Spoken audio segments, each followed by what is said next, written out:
So try nating magbukas and pagsabayin ang DoorDash and Uber Eats.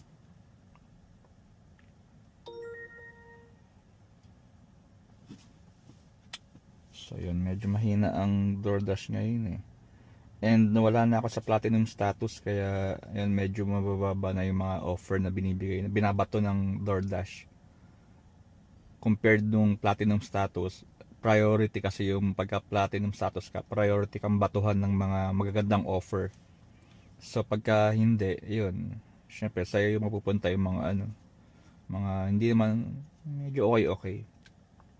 Ang problema lang sa DoorDash tsaka ang difference ng DoorDash tsaka ng Uber Eats. Ang DoorDash per zone. So sobrang laki kasi ng Houston tsaka ng surrounding suburbs ng Houston. So ginawa ng DoorDash is ginawa siyang per zone. So ako nasa Cypress. So Cypress lang yung area ko. Na minsan lumalagpas-lagpas pero babalik din sa Cypress. Hindi kagaya ng Uber Eats. Houston tsaka surrounding suburbs, isa lang. So babatuhan ka niya kahit napakalayo. Pwede niyang ibato sa'yo. Ganun. So ayun lang ang difference nila. Tsaka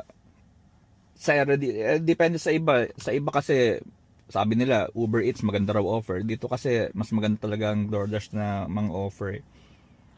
Yeah, pero may magaganda rin talagang offer ang Uber Eats. Kaya yan, minsan binubuksan ko rin. Yun lang.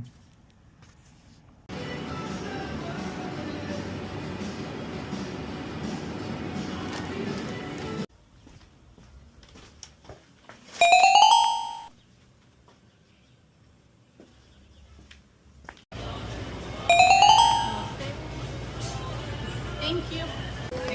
Thank you.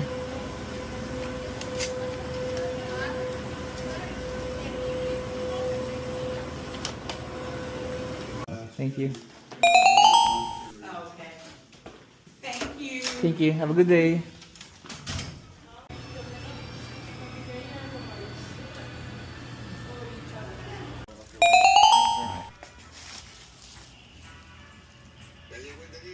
Thank you.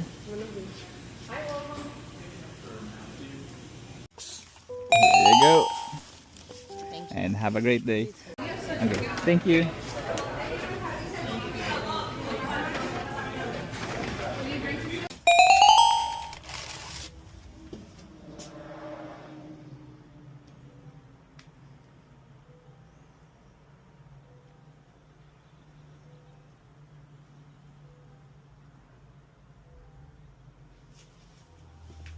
Have a good one. You too.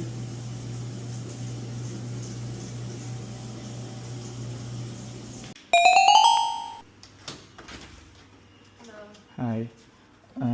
Before I give you this, I have to check your sobriety test. So I think you're drunk. I'm sorry. Wait, what? No, I'm just kidding.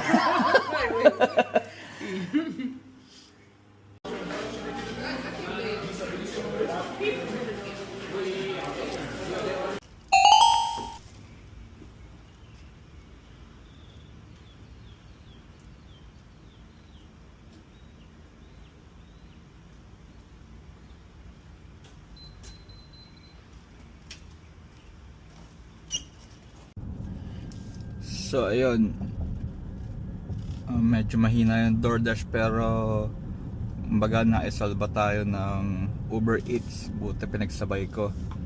So sa tingin ko naman umabot ng mga 50 combination ng DoorDash and Uber Eats.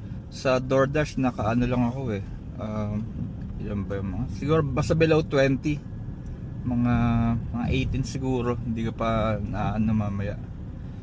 And then sa Uber Eats yan, mamaya ko pa malalaman kasi parang mga 1 hour bago mag-reflect lahat ng total ng Uber Eats eh. Kasi parang once na na-deliver mo tapos hintay ka ng mga 1 hour para meron kasi silang option yata eh sa mga customer na bawiin yung mga tip, parang ganun. So mamaya, pero ang tingin ko nasa mga yun. Kung wala magbabawi ng mga tip. So yun, mga Nasa mga 50 combination ng dalawa. Ayan. So okay, mahalaga safe pa rin makauwi, and sundo na ako sa anak ko.